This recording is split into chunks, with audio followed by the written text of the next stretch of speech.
আচ্ছা, এটা কেমন তোর কারবার বলেন? এটাকে আপনারা তামাশা বলবেন না কি বলবেন এটা আপনারাই জানেন। এই বাংলাদেশে চারজন মানুষ মারা গেছে, 5জন মানুষ মারা গেছে, এবং সেই 5জন মানুষ একটা স্বাভাবিক মৃত্যু হয়নি, তাদের একটা অস্বাভাবিক মৃত্যু হয়েছে। এবং এই মৃত্যুগুলোকে পুলিশ কোন চোখে দেখছে? আমাদের দেশে একটা যদি অস্বাভাবিক মৃত্যুর ইঙ্গিত পর্যন্ত থাকে, পরিবারের অনাপত্তির পরেও পুলিশ তার নিজের দিক থেকে আইনি ভাবে ক্লিয়ার হওয়ার জন্য বারংবার চেষ্টা করে সেটার সঠিক ময়নাতদন্ত, ফরেন্সিক টেস্ট সবকিছুই করার জন্য, করে কিনা। এবং যদি দেখা যায় যে আত্মহত্যার ঘটনা বা এরকম কিছু প্রতিষ্ঠিত হয়েছে, আত্মহত্যার ক্ষেত্রে পুলিশ আরো সাবধান থাকে যে সত্যিকার অর্থে এটা আত্মহত্যা কিনা। সেই জন্য পুলিশের আগ্রহ থাকে ময়না তদন্তের দিকে। আর যদি অনাকাঙ্ক্ষিত কোনো ঘটনায় কোনো মৃত্যু হয় তাহলে পুলিশের ব্যাপারে খুব অ্যালার্ট থাকে। গোপালগঞ্জে 5জনের ক্ষেত্রে 1জনেরও সোথাল রিপোর্ট, ময়না তদন্ত সেগুলো হলো না, এবং অভিযোগ উঠলো সেগুলোকে, সেই মরদেহগুলোকে তাড়াহুড়া করে জানাজা করে দাফন করা হয়েছে বা সৎকার করা হয়েছে, এরকম বহু আলোচনা চারদিকে হচ্ছে, পত্রপত্রিকায় এই নিউজ এসছে। কিন্তু কেন?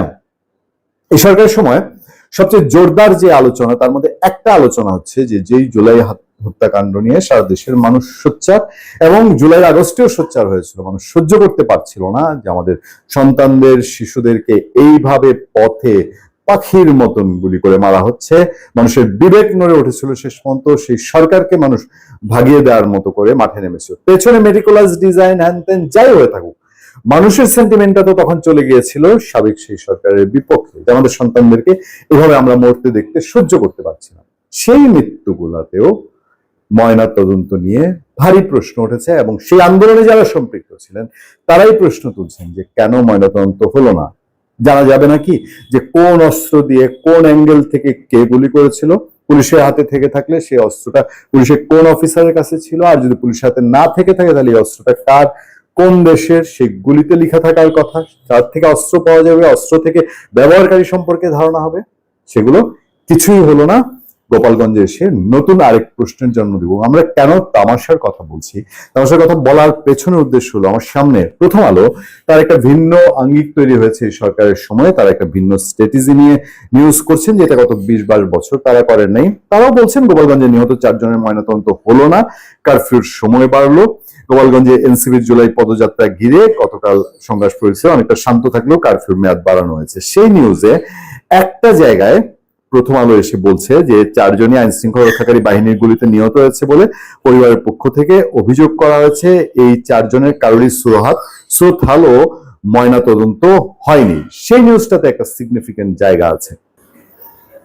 দেখুন সেই সিগনিফিকেন্ট জায়গাটা কি। গোপালগঞ্জ জেলার আইন শৃঙ্খলা পরিস্থিতির বিষয়ে পুলিশের এক প্রতিবেদনে বলা হয়েছে, উচ্ছৃঙ্খল জনতা নিহত 4জনের মরদেহ পোস্টমর্টেম করতে না দিয়ে জেলা হাসপাতাল থেকে জোরপূর্বক নিয়ে যায়। নিহতের পরিবার বলছে যে আমাদেরকে হাসপাতালে বলেছে যে এখানে আর করার কিছু নেই, আপনারা নিয়ে যান। এবং পরিবারগুলো এখনো বলছে, আমরা যেদিন কথা বলছি 18 জুলাই 2025, সেদিনও সোশ্যাল মিডিয়া সহ মেইনস্ট্রিম মিডিয়াতে আপনারা দেখবেন তাদের ইন্টারভিউ প্রচার হচ্ছে। তারপরের লাইনটা মানে এই কথাগুলো যে এই যে গোপালগঞ্জ আইন শৃঙ্খলা পরিস্থিতির বিষয়ে পুলিশের এক প্রতিবেদনে বলা হয়েছে, উচ্ছৃঙ্খল জনতা নিহত 4জনের মরদেহ পোস্টমর্টেম করতে না দিয়ে জেলা হাসপাতাল থেকে জোরপূর্বক নিয়ে যায়। প্রধান উপদেষ্টার প্রেস উইং থেকে গণমাধ্যমে এই প্রতিবেদন দেওয়া হয়েছে। প্রধান উপদেষ্টার প্রেস উইং পুলিশের একটা প্রতিবেদন গণমাধ্যমে দিয়ে বলছে যে পুলিশ বলছে যে উচ্ছৃঙ্খল জনতা জোরপূর্বক সেগুলো পোস্টমর্টেম না করতে দিয়ে জোর করে ছিনিয়ে নিয়ে গেছে। প্রধান উপদেষ্টা প্রেস উইং বাংলাদেশের 4জন মানুষ মারা গেছে, সেই 4জন মানুষ নিয়ে তারা কি কোনো কথা বলেছে? টু শব্দ উচ্চারণ করেছে। দেখেন জুলাইয়ে যাদের পার্থক্যটা কোথায়, যে জুলাইয়ে মানুষ যখন মারা যাচ্ছে, আমাদের শিশুরা, সন্তানরা যখন মারা যাচ্ছে, আমরা তখনও তার প্রতিবাদ করেছি, এখনো প্রতিবাদ করছি যে কোনো মৃত্যুর ক্ষেত্রে। কিন্তু একটা পক্ষ শুধু জুলাইয়ে প্রতিবাদ করে, আওয়ামী লীগের মানুষ জুলাইয়ে প্রতিবাদ করেনি।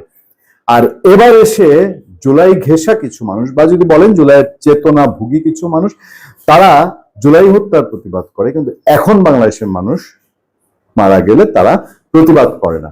পার্থক্যটা কোথায়? আওয়ামী লীগকে ফেসিবাদ স্বৈরাচার যে বলছেন, পথে ঘাটে কি কথা হয় যে আমরা চেয়েছি শেখ হাসিনার পরিবর্তন হোক, চেয়েছিলাম সেই শাসনটা এমন একটা মাপে এমন একটা জায়গায় চলে গেছে যেটা আর কারো সহ্য হচ্ছিল না। যে কি করছে আওয়ামী লীগের লোকজন গ্রামে গঞ্জে জেলায় উপজেলায়, মন্ত্রী এরা কারা হচ্ছে, কারা এরা এমপি হচ্ছে, সেটা পরিবর্তন হোক। কিন্তু পরিবর্তন হয়ে এখন কি হলো?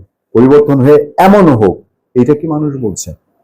এই যে ময়নাতদন্ত হচ্ছে না, দেদারছে মানুষজনকে উচ্ছৃঙ্খল মানুষজন বলা হচ্ছে, তাহলে জুলাই অভ্যুত্থানে যারা পথে নেমেছিলেন তারাও তো একটা দাবি নিয়ে নেমেছিলেন, বাংলাদেশকে ডিভাইডেড করে দিয়ে, এবং একটা জেলাকে, একটা জেলার একটা বড় অংশের মানুষের একটা ইমোশন, সেটাকে আপনারা এমন ভাবে দমন করতে গেলেন। আমি অনেক অনেক আলোচনায় এটা বলি যে এই বাংলাদেশে আমরা 91 সাল থেকে বিএনপি সরকারের সময় থেকে ধরি, আপনাদের মনে আছে না ফুলবাড়িয়ায় যে ঘটনা ঘটেছিল কয়লা খনি নিয়ে, সেই যে রাব্বানী সাহেব নেতৃত্ব দিয়েছিলেন, পরে যদিও তিনি আওয়ামী লীগে যোগ দিয়েছিলেন, তখন কি সাংঘাতিক অবস্থা হয়েছিল, ফুলবাড়িয়া প্রায় বাংলাদেশ থেকে বিচ্ছিন্ন অবস্থা।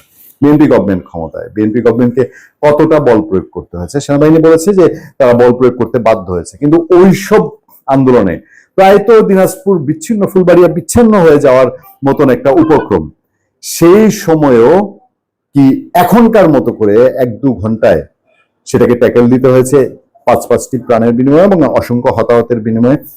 দিনাজপুরে ইয়াসমিন হত্যাকাণ্ড মনে আছে না, সেটাও বিএনপি গভর্নমেন্টের সময়, দিনাজপুর প্রায় বিচ্ছিন্ন, দাও দাও জ্বলছিল।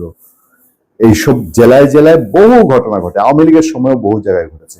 পুলিশ, র্যাব, বিজেপি, শেষ পর্যন্ত হয়তো বিজেপি, তারা গিয়ে হয়তো 2 ঘন্টার জায়গায় 2 দিন 3 দিন সময় লাগে, এবং রাজনৈতিক যদি সদিচ্ছা থাকে তাহলে সেগুলোর সমাধান হয়। কিন্তু গোপালগঞ্জের সমাধানের যে পথ বেছে নেওয়া হলো। ধন্যবাদ সবাইকে, ভালো থাকবেন, সুস্থ থাকবেন। আপনাদের সাথে আমি আতিক রহমান পূর্ণিয়া।